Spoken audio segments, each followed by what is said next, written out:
থেকে সবাই চিৎকার করছিল রোকেয়া রোকেয়া রোকেয়া। কাজে ফিরছি এবং ব্যাচেলার পয়েন্টের মাধ্যমেই ফিরছি। এই ব্যাচেলার পয়েন্টের কোনো কাজ করি নাই। অন্তরা আসলে অ্যাক্ট্রেসের জন্য একটু বাধার সম্মুখীন হতে হয়। 10টা কাজ না করেও যদি একটা ব্যাচেলার পয়েন্ট করতে পারি সেটা আমার জন্য আসলে মানে এই ব্যাচেলার পয়েন্টের কোনো কাজ করি নাই। আমার চিন্তা ছিল যে ব্যাচেলার পয়েন্টের 2টা সিজনে আমি সিজন 3 and 4 থেকে আমার এন্ট্রি হয়। সো আমার ইচ্ছে ছিল যে কাজ যখন করবো একটাই ভালো কাজ করব, হাজার হাজার কাজ করতে চাই না। সো আমি খুব এগারলি, আমি জানি না বাকিরা তো অবশ্যই ওয়েট করেছে, বাট আমার ওয়েটিংটা ছিল একদম 2 বছর। আপনারা সবাই আমার কাছে জানতে চেয়েছিলেন যে আপু কবে কাজ করবেন, নতুন কাজ করছেন না কেন, আপনাকে কাজ করতে দেখি না কেন। সো এই প্রশ্নের উত্তর দিতে দিতে আমি টায়ার্ড হয়ে গিয়েছিলাম। সো ফাইনালি এটার উত্তর আমি দিতে পারছি যে আমি কাজে ফিরছি এবং ব্যাচেলার পয়েন্টের মাধ্যমেই ফিরছি। এটা বলতে পেরে আমার খুব শান্তি লাগছে। সবচেয়ে মজার যেটা ছিল, আমরা যখন নোয়াখালী যাই, আমি যখন প্রথম অন্তরার ক্যারেক্টারটা করার জন্য নোয়াখালী যাই পুরা ফুল টিম। সো তখনও তো রোকেয়াকে তো এখন পর্যন্ত ব্যাচেলার পয়েন্টে দেখানো হয়। সো আমার মনে আছে আমরা যে বড় বিশাল বড় একটা বাসায় শুট করছিলাম, বাংলো বলা যায় ওটা। তো আমি আর কাবিলা যখন শুট করছিলাম, আমার পিছন সাইডটা সবাই দেখতে পাচ্ছিল এবং যেখানে শুটিং হচ্ছিল ওটার পিছনে গাছে আশেপাশে রেলিং এ মানে লিটারালি বানরের মতো মানুষ ঝুলে ঝুলে আমাদের শুটিং দেখছিল এবং দূর থেকে সবাই চিৎকার করছিল রোকেয়া রোকেয়া রোকেয়া।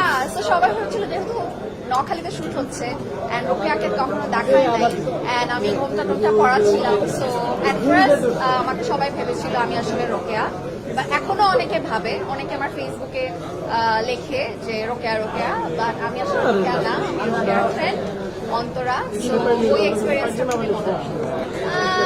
মেয়েরা তো বেশিরভাগই ছল চাতুরি করে, খুব কম মেয়েই আছে যে ছল চাতুরি করে না। অন্তরা কিন্তু দুষ্ট হলেও সে কিন্তু শুভকে আসলে ভালোবাসে। এন্ড আপনারা দেখছেন কিনা আমি জানি না ওই পর্বটা, যে পর্বটাতে ওদের মধ্যে হাতাহাতি হয়, মারামারি হয়। এরপর কিন্তু অন্তরা নিজেই শুভকে বলে যে wants to marry Shubho. So একটা মেয়ে যদি দুষ্ট হইতো তাহলে তো সে আর বিয়ে করতে চাইতো না এবং সে এত কষ্টও পাইতো না শুভর সাথে ব্রেকআপ হলে। সো আমার মনে হয় যে অন্তরা আসলে এটা একটা সিক্রেট। এবং একটু আগে আমি আমার ফেসবুক পেজে একটা ভিডিও শেয়ার করেছি, ওটা অনেক ভাইদেরই পেজ থেকে শেয়ার করেছি। পাশা ভাই বলছে যে অন্তরার সাথে তাকে পরিচয় করায় দিতে। সো লেটস সি, সেটা জানার জন্য আমাদেরকে আসছে দুষ্ট ছেলে। এটা আসলে আমি একটা জিনিস ফিল করেছি, যেটা হচ্ছে যে অন্তরা হওয়ার পর আমি যখন নাটক করেছি, আমার 10টা স্ক্রিপ্টের মধ্যে 9টা স্ক্রিপ্টই ওরকম 2 নাম্বার। মানে অন্তরা যেরকম টাঙ্কিবাজ, ফ্লার্ট করে, এই করে ওই করে। সো মানে ওইটা আসলে এত বিলিভেবল জায়গায় পৌঁছায় গেছে, সব ডিরেক্টর আমাকে আসলে ওই ক্যারেক্টারই দেখতে চায়। এটা একটু মানে একটা অ্যাক্ট্রেসের জন্য একটু বাধার সম্মুখীন হতে হয় এই কারণে, বাট কিছু করার নাই। আমি তাও বলবো যে I still love to being Antara.